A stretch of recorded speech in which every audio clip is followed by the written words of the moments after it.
everybody, and welcome to our panel on how innovation is driving the value of content and advertising in CTV. I'm Christy Tanner. I am a partner in residence at the Nunatak Group, and I am also the former EVP of CBS Interactive. So I'd like to introduce our fantastic panel today and ask them all to intro themselves, starting with Mike. How are you, Christy? I'm Mike Nagel. I'm GM of streaming for USA Today News and USA Today Sports, based in New York City. And next up is Jackie. Hi, everyone. Jackie Paulino. I'm a Chief Product Officer at Pixability. Pixability is a video advertising technology focused on YouTube and the connected TV space. Next up is Damien. Hi, everyone. Happy Pride Month. My name is Damien Pelliccioni. My pronouns are they and them. I am one of the 4 fabulous co-founders of Reverie, the world's largest LGBTQ network. Next up is Naima. Hi, everyone. I'm Naima Kidwai, VP of Client Services and Inventory Partnerships at Vizio Ads.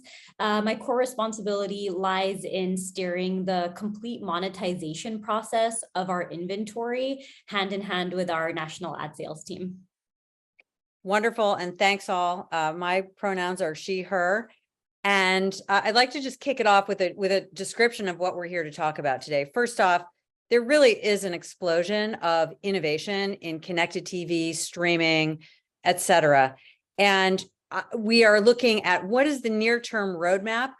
What are the resources that are being used against innovation in this space? And what are the key challenges that our panelists as a group are going to be addressing in the coming years? And what will this look like? We're really looking ahead into the future. We all know where we've been, but let's talk a little bit about where we're going. So first off, I'd really like to start with, of course, we're focused on advertising here. And in the advertising space, innovation does help drive sales. So let's talk a little bit about what that is like for your company, Naima. Yeah, absolutely. When we talk about advertising driving sales, and it's really, our purpose is really to create a dialogue and a space of engagement where advertisers and consumers can come together while creating that optimal viewing experience for our consumers. And so when you are a company that owns the hardware and the software and the data, we're coining the term direct to device because it's an integrated approach that allows the advertising model to better understand their audience, measure reach, validate viewership, and then taking that data to then serve consumers and creating relevant ads and minimizing the disruption in the marketplace to create that optimal viewing experience. It's sort of how we take all of those components together to continue driving that innovation.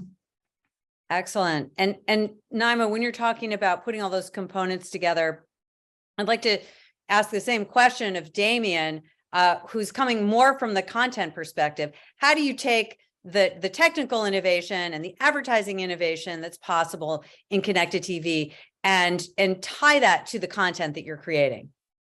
Yeah, great question. And it's having great partners like Vizio, which Reverie has a couple of fast channels actually that we syndicate into their watch-free product, as well as an app. I think one of the biggest things, especially being like a channel publisher, is that, specifically in our LGBTQ space, we're not one culture, we're not one race, we're not one sexual orientation, we're not one gender. We're really kind of the new multicultural and to an extent for the younger generations. And so, we look at not just the type of content that we're distributing and creating in partnership with the brands and having them underwrite that, but we go to our platform partners, and I'll talk to Vizio and we'll talk to Samsung and we'll talk to them and ask them, besides just, your typical 15 and 30-second non-skippable, video ad unit that we both sell, how can we innovate to have the brand show up through our content, through our voice, through our channel, through our creative in new and conceptual ways? I'm going to keep singing the praises of Vizio, but Vizio and their team, especially what they presented at New Fronts, with the new operating system, we looked at this and it really gets our sales team excited because we can go beyond that VAS tag. We can go beyond the opportunity that we've been selling for like the last 2.5 years. And we rely on those partners to help us with that ad inventory innovation. So then we can go to McDonald's and Procter & Gamble and General Motors, our biggest holdcos and CPG brands, and tell them, look, this is how we can tap the audience in a really creative, fun, new, and innovative way. Got it. And that tees up the next speaker nicely. Jackie, can you talk a little bit about how Pixability is working with its customers to drive innovation and create more value? Sure. Yeah, this is a good flow because, we take the content and then we focus on optimizing it when we actually place the ads, right? And we're focused on privacy durable optimization, and we're using data clean rooms to optimize and use data to serve ads to the right places. And what we're focused on is optimizing like reach and frequency and making sure, I think, we would definitely bring this up on this panel, right? Of not serving the same ad 10 times to the same person. That doesn't help anyone buy a product, right? And that's one of the big problems we're trying to solve, I think, collectively and as an industry in the CTV space. So those are some of the areas that we've been focused on. There definitely been times that I have considered buying a product in order to stop seeing an ad. And yeah, I can tell you, I don't think that works. So exactly. It's I think we've all experienced that. Mike, what can you tell us about Gannett and USA Today as a very established brand playing in the CTV space? How do you look at innovation? The irony is, in order to look forward, joining a brand with Gannett's legacy, you have to look back. You're looking back to the days when the USA Today, the paper edition, launched. What's worked? What do consumers expect of your brand? And in many ways, as a news service, the biggest mistake we can make is to follow the CPM. There are stories we have to tell as a news organization and as a lifestyle brand. We're as much entertainment, sports, as we are news headlines, financial news. It's a little bit of everything. So one of the things I think that's very important for us to do is to keep our eyes on that we're not losing opportunities, but we have an amazing content creation team, our editorial team, and many of the stories that we have to put on air may not be exactly what Madison Avenue is looking to purchase. Yeah, I'm dating myself even calling it Madison Avenue, but racial inequality, women controlling their own bodies, sexual orientation, racial prejudice. They're not topics that many sponsors will chase, but it's our responsibility to tell those stories. And I think by being true to ourselves, and I think Damien already mentioned, kind of knowing your audience and the new multicultural. We've always been America's newspaper. I think of us now as America's streaming channel, because we have to tell stories that are suitable for everybody, whether or not they're always good news stories. Thankfully, we have things like Humankind, which is a kind of a palate cleanser. We tell happy stories also, but being a news service, we have to be cautious about not necessarily playing the hot hand in terms of what a sponsor may want to buy. Doing things like graphic overlays. We have a graphic overlay on our screen where sponsors can embed their logo on our broadcast and buy specific content franchises. Gives them a little bit more flexibility. They can run a video ad, or they can do content in association with what we're broadcasting. Well, I think the topic that you're touching on here is brand safety, and I think that that's something that comes up all the time. And what I would love to hear from all of you is what does that mean to you? How are you addressing that using technology, innovation, and some of the new tools that are now at our disposal in this space? So maybe I could start actually with Damien there. Sure. Yeah, I mean, this is a real hot button topic for our community because part of what we do on our sales team, our direct sales team, is educating brands on why LGBTQ is brand safe. You know, there's obviously tons of misconceptions that our we've had investors ask us like how much pornography that we distribute. And I'm like, I have Disney as a client. I don't distribute pornography, right? That's still questions that we get from brands and agencies about how safe is the content and like who is the target audience. Reverie, again, like I was saying before, about 65% of our audience is actually millennial Gen Z. Gen Z being about 30% of our audience. It's our fastest growing segment.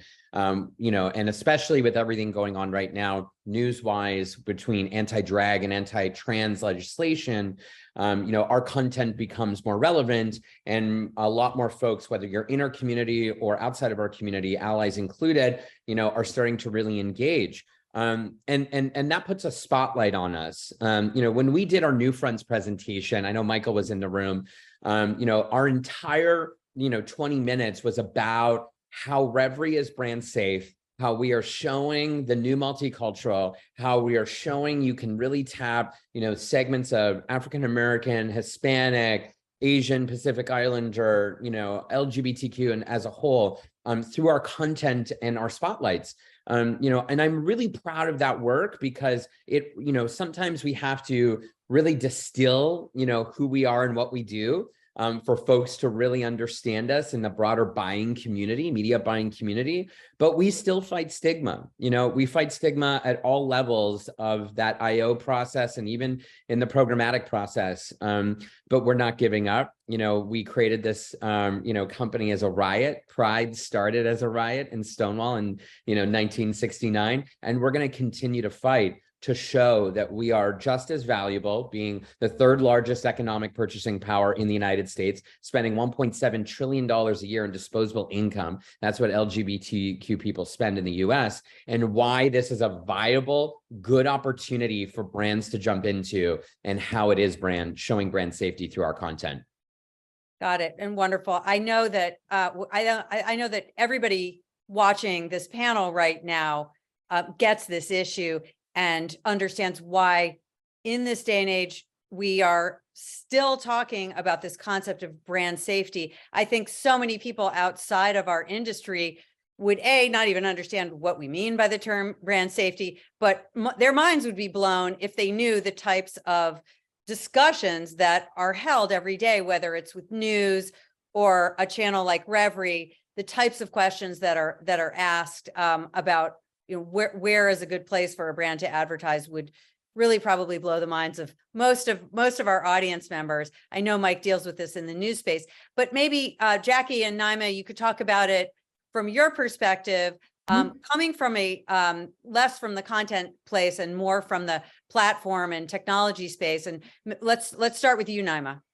Yeah, absolutely. I mean, look, Vizio is rooted in transparency. So when it comes to owning the device, it gives us the leverage to say, what do we want that experience to look like? When someone buys a Vizio TV, Vizio now sits in 20 million plus households across the nation. And so those are viewers that, expect quality content. So we have a dedicated team that works to procure and source that content and validate it to ensure that we're creating the best experiences. Then we have an engagement team that constantly looks at that viewership, incorporates our data, creates the right programming strategies. So from a content side, we're doing our due diligence to ensure we're putting the best content, the most engaging content, what audiences want to see, what they enjoy to see, integrated into the device. And then what I oversee, the client services team, which is now we're securing those advertising dollars and running it across, overlaying it across the best segments.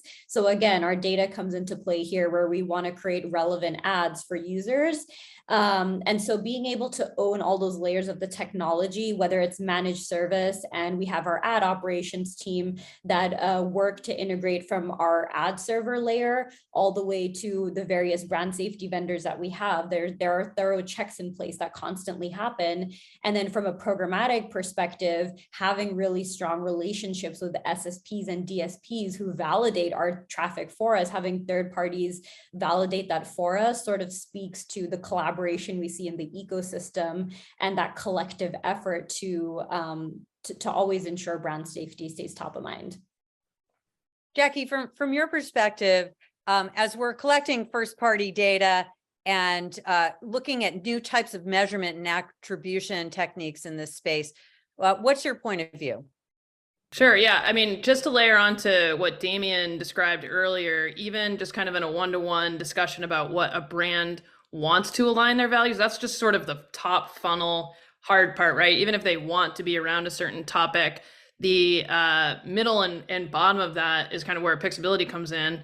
And it's a really difficult problem because we have lots of content in the CTV world. There's millions and millions of videos. We also play in the YouTube space where we've categorized billions and billions of videos. So when you start to talk about certain topics that you don't want to be around, you want to be around positive content around Pride Month, but you don't want to be around anyone talking negatively about Pride Month. That's really difficult to solve with technology. And so first getting a brand to decide the topics that they are deemed safe or suitable and they want to align with is one challenge. And then solving it with technology is really difficult. And the old ways of doing that would be keyword blocking, and that was really bad for certain communities. And I think the industry has wholly moved past that, which I think is a really good thing. But what we're trying to do is solve it using AI and using generative AI. And so that's really exciting. There's been a lot of obviously huge developments in generative AI over the last year. And it's very good at understanding content and then, kind of categorizing that content. So that's what we're using to help solve the problem. Excellent. And I think we could probably spend this whole session talking about generative AI and how it recognizes content. So I would love to come back to that in a minute and talk about how we're all thinking about how that will maybe for better or for worse impact the streaming space. Mm-hmm. Mike, can you talk a little bit, switching topics for a minute, about the business model choices that you're making right now? You have so many options as a publisher in this space. YouTube is obviously a strong one, but then you also have FAST, SVOD, hybrid, etc. How do you think about that at USA Today and Gannett? We have, I work as part of the partnerships team, and our partnerships team focuses on, as another group that focuses on social, because sometimes my objectives may be at odds with theirs. Ultimately, the goal is get content out in any place that the consumer wants to consume it, in any format the consumer wants to consume it in. And sometimes ne'er the twain shall meet. The great thing is having the conversations, leaning on the category experts. Thankfully, we have what I like to call meaningful conversations with our distributing partners, like the folks at Vizio, who will talk to us about marketing. If there is a tent pole, what is it that we're trying to promote? When we speak to our ad sales team, what are the sponsors looking for? What are they seeking? So I think one of the things that we try to do is always be aware of what's on the horizon. Technology is a strange place in this world. I'm famous for saying the business model is written in wet sand and it's high tide 24/7. We used to chase 5-7 year deals. Nobody wants to do that now because the business model is only going to be good for 2 years. You don't want to miss an opportunity or marry yourself to a mentality that in 2024 will seem like sheer lunacy. So I think it's important to look at all the platforms, the opportunities out there for branded distribution of content and also unbranded distribution of content. Syndication, how do you increase your visibility? Should I be reaching out to Reverie? I have a lot of content for Pride, or should I be reaching out to Vizio to promote my content when it's on my air?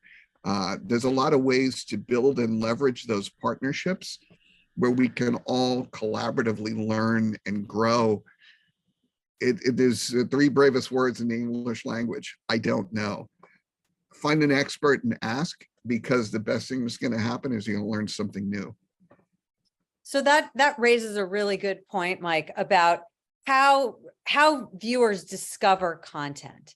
And right now we've kind of almost come full circle in the TV space and in the video space to using the EPG, which was invented, I don't know, 50, 60 years ago, something like that. And what I'm wondering is, we're talking about innovation.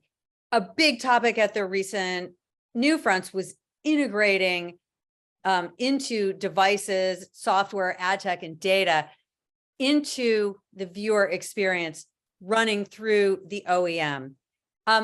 Can we talk just for a minute about platform and system capabilities and where we're seeing the innovation there and how that's directly impacting the viewer? And I would love to start with Naima on this question. Yeah, absolutely. So we launched an all-new data-driven branded content studio. And so when we talk about innovation, Vizio is paving the way for advertisers to transition from being just sponsors of content, just like Mike was mentioning, to becoming this integral part of the entertainment. So we've taken our viewership data, our home screen placements. When you open a Vizio TV and you log into the home screen, you can see those placements right there front and center, but it's now incorporating high quality production capabilities. So as an example, 42% of our audiences identify as food enthusiasts, and 75% of Vizio households are avid sports fans. So we created this content series called 3-Pointers for March Madness. And the strategy there was designed to engage both foodies and sports fans.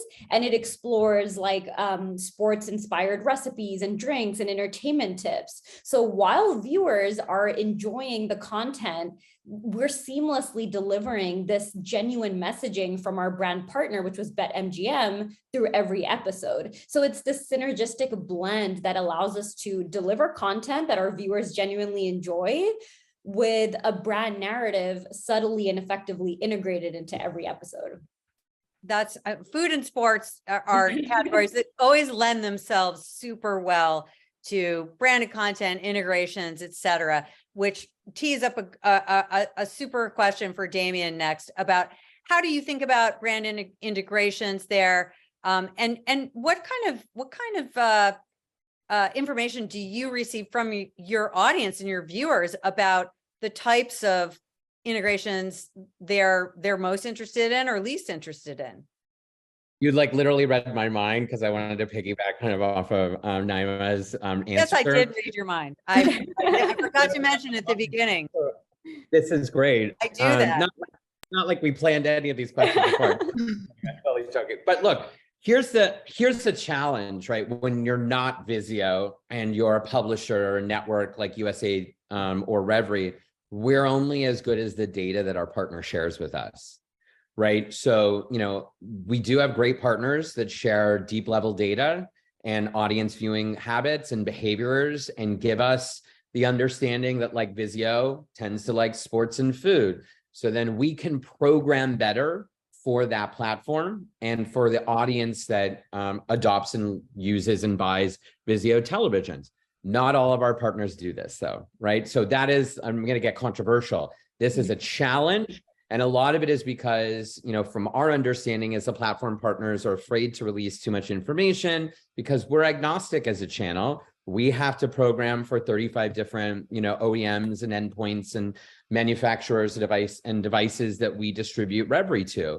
So it becomes a little bit of a challenge. Our perspective is really on, our audience is a little bit different than, a horizontal, like someone like Vizio that you're capturing a broad audience. We're a very, specific segmented audience, right? With LGBTQ. However, we have a broad perspective. We have about 7 million monthly active viewers across all of our channels combined, right? Who are super highly engaged. And what's really unique, and I always say this, they're not all LGBTQ. Right? Because Vizio and Samsung don't exclusively sell televisions to queer people. They sell them to everybody, right? And so understanding that like content is king, and regardless of the audience that you're serving, it's just about great content. Anybody will watch great content, no matter the network, the channel, or the device. Like that is the creative will win always, every time, period. And so for us, that's where we put most of our energy and our time into that. What segments is McDonald's trying to hit? What segments is Procter & Gamble trying to hit? Right? What audiences within our community are they focused on, or that their KPIs for this quarter, the next quarter? And we design content around those KPIs, but with our audience in mind, because we're the expert at LGBTQ. No one in this world will ever become as good as an expert on targeting this audience, because it's what we do 24/7, and we're all organically and authentically part of the community, from a founding team and from the majority of the folks who work at Reverie are part of our community, right? And so I think like that authenticity, that understanding of the community goes beyond technology. You have to be a part of that community to be able to super serve that community. And if you're not, then I'm sorry, there's no piece of technology that's going to tell you otherwise. We can get data and insights through things like Nielsen brand lift studies. We can obviously have ComScore. We have, all these different iSpot, all these different types of technologies that are trying to measure and understand behaviors as we get into a cookieless world. But at the end of the day, nothing will win over just producing great content that really reflects a lived identity for a specific target audience or community. Yeah, I got it. And I completely agree with you, Damien, that the challenge of trying to serve an audience without having complete data is something I think that, in my opinion, holding back this space from innovation. So if we could talk about that for just a minute, and maybe go to you, Jackie, to talk about the intersection of data and innovation, and how you are using data to innovate, and where you think that's headed. Sure. Yeah. So again, the world of CTV, and again, the world of YouTube, first of all, they're treated differently, understandably. The user experience is a little bit different, but we're trying to make those two, connect and intersect. Over 50% of ad-supported viewing hours on CTV are coming from YouTube. So I'll talk interchangeably, because the answer to your question is very different on YouTube than it is on the rest of the other publishers in the CTV space. We get a lot of data from YouTube, and agree with what Damien said but it's very hard to create content based on that data. But the insights that we get from YouTube are really rich, and you can really understand what people are watching, what you targeted, what types of things people did after. And so it's much more like in that digital space. And what we're doing is taking those insights and applying them to the rest of CTV space. And that's where we're focused around innovation, is taking that walled garden data and applying that to other publishers in CTV, because that is a challenge. And that is an issue of, data that you get from the rest of the connected TV world is not the same as digital buyers expect coming over. It's interesting. I think about half of buyers that I talk to that are buying CTV are either linear buyers coming into CTV, or digital buyers coming into that world. So, and their problems are very different, right? Like linear buyers are like, I know, when my ad runs on a TV screen, like how does that work in the CTV world? Digital buyers are like, what do you mean you can't tell me where my ad runs? What do you mean you can't, give me all this data back? So, those are the kind of things that we're trying to push innovation on, is more transparency into, where your ads could run, where they will run, and being able to, again, use that data for, I think, which was your first question, drive lower funnel metrics. That's the kind of stuff that digital buyers expect, and we're really trying to push in the market. Absolutely. And thanks for continually bringing us back to YouTube, because I do find in this conversation that we're having about streaming, people, they don't think about YouTube, even though a lot of us know that YouTube is massive and much, much bigger than many, many platforms combined, and that many people are watching YouTube on their TV screens. So it is all coming together, and somehow we need to just sort of organically include that more. But you also raised a really great point about the fact that if you're in this space, you have to learn a new skill set or set of variables almost every quarter. There's something new comes along that you have to be able to speak to, or a new platform comes along with a slightly different way of doing things. And so as our kind of final question and wrapping this up, I would love to ask everybody, what is the number one innovation you're working on in your company and why? And then as a third part to that question, if it does include generative AI, how you are incorporating that, and if you could speak to that, let's start with Mike. So I think Damien hit on this earlier. I don't know that AI can replace boots on the ground, and it's our team in Indianapolis at the Indianapolis Star put together great segments last week on the Indy 500.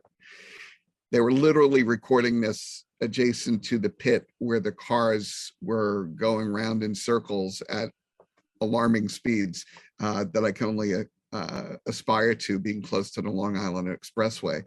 I think for us, innovation will always come down to human interpretation and human involvement. But Christy, I think you hit the nail on the head. That goes back to what I said earlier. We have to be nimble because the technology is changing, and frankly, the technology is changing more rapidly than our understanding of it, and that includes the people building it. I've said EPG to a number of people in this business, and they said, what did you just say?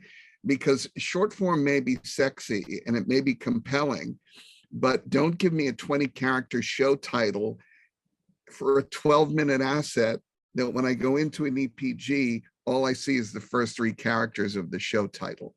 So we have to also, in addition to embracing and respecting the technology, including AI and the infrastructures that carry our content, we have to not lose sight of what the viewer experience is. Forgetting what we do professionally, look at the screen. Can I detect from that screen what it is that's coming on at 8 p.m.? And do I actually want to watch it? And if I do or I don't, why or why not? And I think that's really, really a vital question, whether you're a content producer, a network, a platform, or a media buyer or an advertiser, that we all have to answer, regardless of how the content gets delivered. So Mike, are you saying that the good old EPG is really the number one opportunity for you in innovation, that there's a lot more that can be done there with an interactive EPG? I think there is. And outside of the fact of, I'm always cautious about content recommendations because I find them artificial. There's a lot of things that I might find that I didn't expect to enjoy watching, that I categorize that under as a pleasant surprise. Yeah, I might not think that a particular cooking show, Iron Chef, I used to watch it on TV Japan years ago before TV Food had it on. It wasn't even in English, didn't have subtitles. My wife and I were at a much later agenda at that time than I do at my age now. Sometimes it's coming on at 3 or 4 o'clock in the morning. There's no reason why I should enjoy watching that show. Even though it was in a foreign language, I never missed it. Got it. Okay. And I agree with you that I think the EPG is an opportunity for innovation that many are sleeping on. It feels like something we've had for a long time, but it's a data rich environment, and the opportunities to do something different exist very much. It's where the viewer is really making a decision. Naima, maybe you could speak to your number one innovation, why you're investing in it, and why you're excited about it. Yeah, I mean, just to piggyback really quickly off of what Mike said, I mean, to his exact point, the EPG experience, our crown jewel of the Vizio SmartCast platform is our Watch Free Plus app, which has an EPG environment and an AVOD environment. And so when we take that EPG experience and we're continuing to advance the search and discovery part of it, but also we're leveraging our data to advance our programming strategy. So understanding what viewers enjoy watching, creating our own original series, creating those branded content moments. So I think being able to take that EPG experience, then leverage the data to create the right types of programming decisions to enhance the viewing experience. And then you couple that with the types of ad formats that we're innovating, whether it be interactivity, shoppable capabilities, our branded content, bringing the advertiser into those experiences. I think that's really where we're going to continue honing in on creating innovation and providing that perfect synergy and those perfect engaging moments for the advertiser and consumer to connect. Right, right. Damien, what's the number one innovation that you're most looking forward to at Reverie? Yes, so we announced it just before the new fronts. It's the launch of our brand new ad network, Prism Riot, because we're taking something from Grayscale, adding color. And again, like I was saying, Pride's a riot. Everything we do is a riot. We're really excited about this because we were listening to our buyers, like the advertisers, and outside of the inventory that we control through all of our partnerships with all of our different platforms, we needed more. You know, there's definitely, we're at the top of the food chain right now for a lot of buyers. They really want to jump into this new space of LGBTQ. You know, again, Reverie is seen as the market leader. We're the only ones still really in market. And so we needed to expand our offering in terms of our inventory. So we created the ad network. A lot of our CTV partners signed on. So we are, we're going to be making an announcement very soon about who is in that first wave, but the agency on record for LGBTQ and a lot of the CTV environments and the partnerships that we have. And that's even going beyond our CTV partners. We're actually signing some publishers, some dating apps, because at the end of the day, what I think is really makes us unique is, you know, we're multicultural, multi-certified. That's great to hear. Thanks, Damien. And Jackie, to wrap things up, from your point of view, especially you're sitting really in the middle between content creators and buyers, where do you see the number one innovation coming from? I mean, I think no surprise, but I'm going to go with generative AI is definitely the most exciting thing, right? I mean, it is, I don't disagree with that. I think everybody's trying to make the point that like we still need creativity that comes from humans. Completely agree. And I think, you know, the world of advertising, from creative to targeting to optimization is going to be a mix of what humans are good at, which is, you know, creativity, you know, boots on the ground. I don't disagree. Like we'll always need reporters in Indianapolis doing those kinds of things, but being able to broadcast and get things to, you know, and make different cuts of those videos, that's what AI is going to be really good at. And, you know, it's just really scaling up what humans can't do. So I think it's going to change every piece of advertising it already has. And, you know, it's going to help solve some of the brand safety and suitability challenges. And that's really where we're focused on innovating. But it's really, I think it's generally going to be very exciting and help advertisers reach the right audiences and sell their products. So I think there's definitely some scary pieces of it. We can have a separate webinar about that. But from an advertising perspective, I think it's going to change the game, and it's definitely the most exciting innovation. Wonderful. We started with, like I say, the good old EPG, and we ended with generative AI. So I think that we really spanned old school technology, new school technology, and how they're coming together in this space. So I want to thank you all for being a wonderful panel and for really keeping this conversation lively and interesting and challenging and controversial at times. Thank you.